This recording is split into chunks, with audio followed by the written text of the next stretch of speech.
cop about the charter right, and he said, well, right now your rights are suspended. So, and I didn't know that worked that way. A man has been issued a coronavirus fine for singing Christmas carols in a Manitoba park. Now, we are helping him fight back, but we need your help to do it.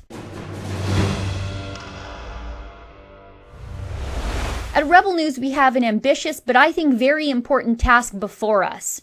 We are offering free lawyers to the first 1,000 Canadians from sea to sea to sea who have been issued a coronavirus ticket. People across the country are being fined for doing completely Canadian things, opening the restaurants, opening their toy stores, gathering in church, or organizing political protests.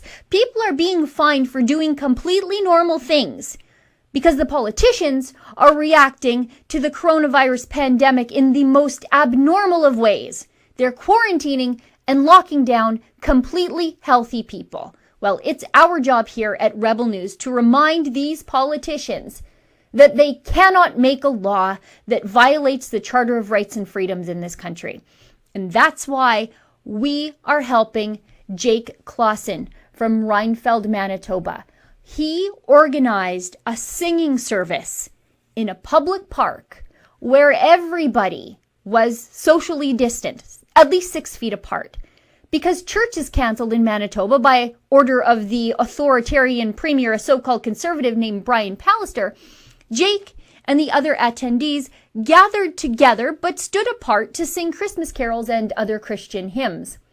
And the very next day, the cops showed up and ticketed Jake $1,296 for failure to comply with public health emergency orders. This is absolutely insane. I got in touch with Jake, and we're hiring Jake a lawyer to help him. I caught up with Jake this week to get his side of the story. Now, Jake's a trucker, and he's still working, thank God. So many people aren't. So I had to interview Jake on Zoom from the sleeper of his truck cab. Check it out. Jake, you have received a nearly $1,300 COVID fine because you were singing carols in a park and Christian hymns. You sent me the footage, and it looks like everybody is standing apart from each other. It looks like it's families, and then there's space, and then more families. But there's more to the story. Initially, you tried to go to a first park, but the police had the park blocked off. This is crazy to me. Yeah, like we had planned this like 4 days prior to that. And so they, I guess over Facebook or somehow they heard about it. And so they, the day before in the evening, we checked if the park was blocked off, and it wasn't. And the morning we drove up there, they had barricaded the parking lot, and there was a cop waiting outside just parked on the side of the road there waiting to see. One of the guys stopped and talked to him for a while and said whoever was going to get a fine if we went in there. So we just decided to go to the other park where we had originally planned it, but there was no parking there, so everybody had to park on the street. Now, this happened on a Sunday because Yep. Another thing that seems absolutely crazy to me, church services are closed in Manitoba. So if you want to go and worship with your brothers and sisters in Christ, you, I guess, have to do it standing in a park 6 feet apart. But even that's not allowed because, as it turns out, Monday morning, very next day, the police show up at your door. Am I right? Yeah, well, they called and they told me to come down to the office. And so what happens when you get there with the police? They had me sit down and wait for a bit, and then they told me to come in, and then they said that it wasn't their job to hand out these tickets, but because I forget what group they said that was supposed to be handling that, they were way overwhelmed, so they were given the task to do this. Yeah, I think Manitoba has given out over the course of, about a week, $180,000 worth of coronavirus tickets. And a lot of those are going to Christians and Christian churches who are trying to worship and sing together. Now, Jacob, we have hired a lawyer to help you fight this fine. The lawyer works for you. The lawyer doesn't work for us at Rebel News. We're going to crowdfund to help fight this fine. I bet we're going to beat this fine. We've beaten fines in New Brunswick and in Calgary and in Ontario already. And I think we're going to beat yours too, because I think we need to teach Brian Pallister a lesson that charter rights just don't go away because there's a pandemic happening. Yeah, I totally agree with that. I know I asked the cop about the charter right, and he said, well, right now your rights are suspended. So, and I didn't know that worked that way. So I know I have the whole conversation with the cop. I have that recorded as well. So that's very smart. You're like a citizen journalist. One of our Fight the Fines cases in New Brunswick, Walter Matheson, he also recorded his interaction with the cop. And I think, as it turns out, that's probably one of the reasons why they didn't proceed with the case, was because the cop did not look very great. Now, Jake, do you have a message for the people at home who are going to donate to help you fight this fine? I mean, this is $1,300. That's a lot of money. We don't want you to pay it. It's Christmas time. We're going to help you fight. Yeah, stand up and let's fight for our freedoms. I see it disappearing. Like, I'm fighting for my kids. I had my kids there. I want them to see that when there is a cause, we need to stand up and fight together if it's worth it. And we're not breaking no laws. I don't see where we're breaking laws. So I wanted my kids to see it, and there was a lot of people there too, that they won't have the freedoms if we don't stand up now. No, you were not the only person fined that day, am I right? No, there is, I believe, one other one, and they were saying they were going to find more people, but I don't know. Like, I was also the one that had coffee and donuts on my truck. So they probably suspected me of being the organizer of it. So I don't know if that is why they picked me out, but they also recognized me. So I'm thinking maybe that would be why.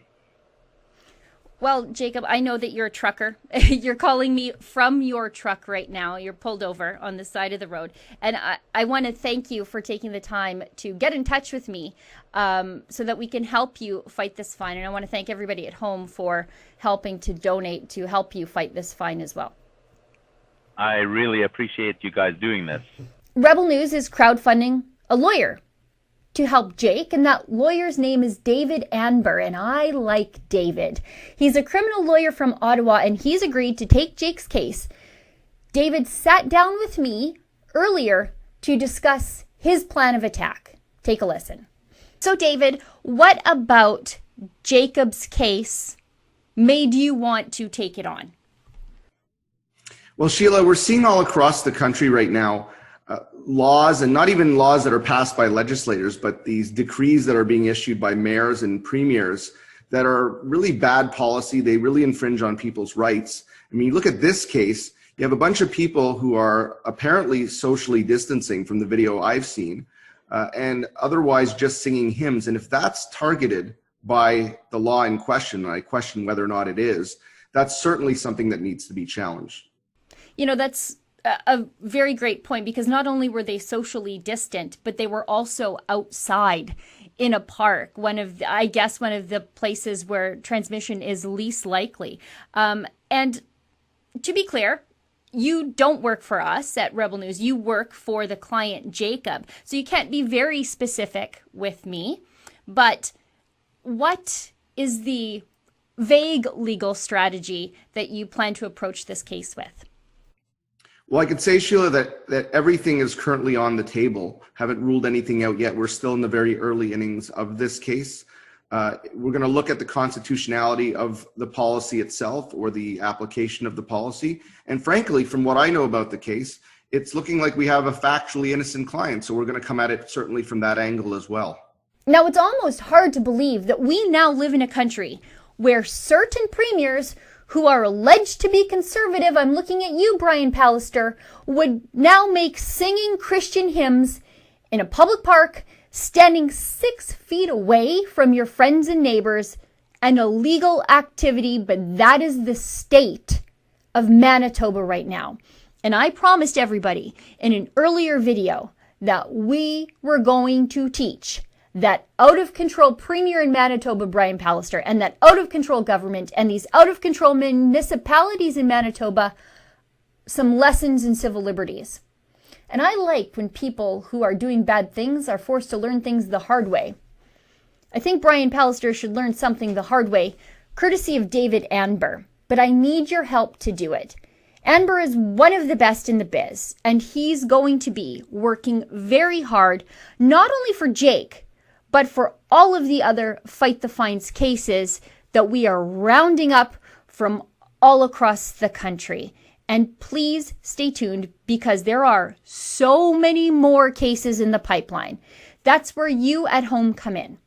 At Rebel News, we're creating a system to intake all these cases. We are connecting them with a lawyer, and then our journalists do the journalism side to tell the world about how the coronavirus is being used to snuff out freedoms here in Canada.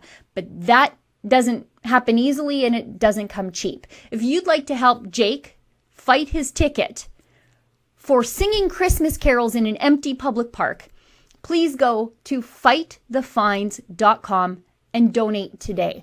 While you're there, take a look at some of the other Fight the Fines cases that we've taken on. They are people from all walks of life. Some of them, they don't even seem like they would be Rebel supporters, and they probably weren't at the time. But at Rebel News, we don't have a values test to give before we help you fight for freedom. And also, at fightthefines.com, you can see some of our early successes, like now Rebel reporter Tamara Ugolini, who was fined for strolling on the beach in her hometown, like Artur Pawlowski, who was fined for feeding the homeless on a bitterly cold Calgary day. And then there's Walter Matheson, the man who was fined for eating a muffin alone in his car in a Tim Hortons parking lot in Hampton, New Brunswick. These are all people that we helped fight their fines, and they won. And Jake will win too with your help and the help of that lawyer, David Anber. Please go to fightthefines.com today and help me give the Manitoba government a real reality check. Thank you. I know we're going to make a difference for Jacob because we already have made a difference for so many. For Rebel News, I'm Sheila Gunn.